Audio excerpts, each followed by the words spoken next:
During a meeting in the White House, our newly elected Speaker of the House interrupted Homeland Security Secretary Kirstjen Nielsen, who was reciting statistics related to the border. Quote, "I reject your facts," unquote, Mrs. Pelosi said. Well, here are the facts. Fact, last year, 17,000 people with prior criminal convictions were stopped trying to cross our southern border.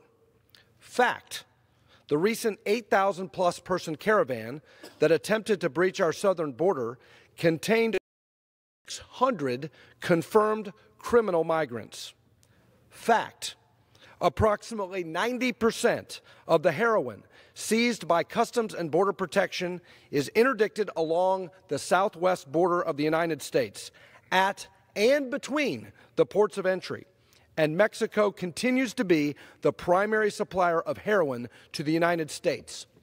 Fact, the Department of Homeland Security reports a 73% surge in the deadly synthetic opioid fentanyl interdicted at the southern border over the last 2 years.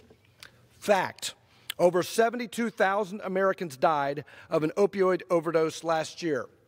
Fact, in my home state of Kentucky, we suffer from the 5th highest opioid overdose rate in America. Fact, the administration's request to Congress is not funding for a sea-to-sea concrete wall, as some falsely claim. It's a common-sense request for a sophisticated border wall system, including strategically placed 30-foot steel barriers, technology, lights, cameras, and sensors, and other infrastructure. Fact, currently there are 700 miles of physical barriers on our southern border, a measure 90 Democrats, including Barack Obama, Joe Biden, Hillary Clinton, Dianne Feinstein, and Chuck Schumer, supported in 2006.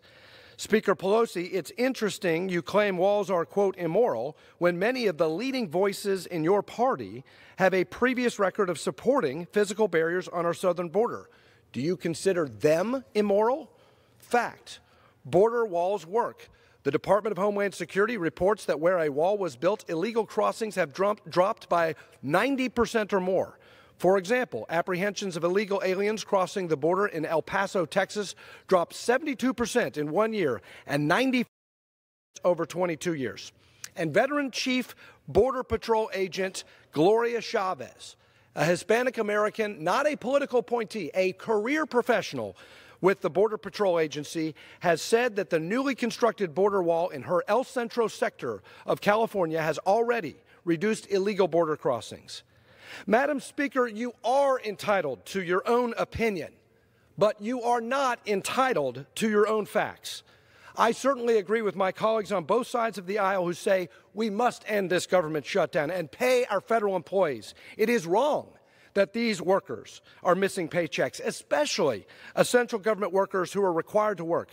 After all, many of these people, corrections officers, air traffic controllers, federal court personnel, border patrol agents, these are the very people who are charged with the responsibility of keeping the American people safe. That's why I co-sponsored the No Work Without Pay Act, which would require us to pay these essential federal workers during the pendency of a shutdown.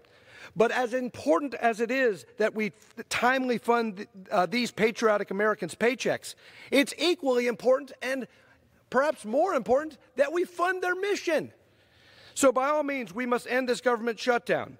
But that objective won't happen when the Speaker of the House refuses to accept basic, irrefutable facts. It won't happen until both parties sit down and offer a proposal and a compromise and a counterproposal, something that the Speaker of the House refuses to do. So my friends on the other side of the aisle, many of whom I know are equally committed to protecting the American people, to Speaker Pelosi and Senator Schumer, stop the partisan games. Do your job. Protect the American people from drugs and criminals. End this shutdown and fund common sense border security. I yield.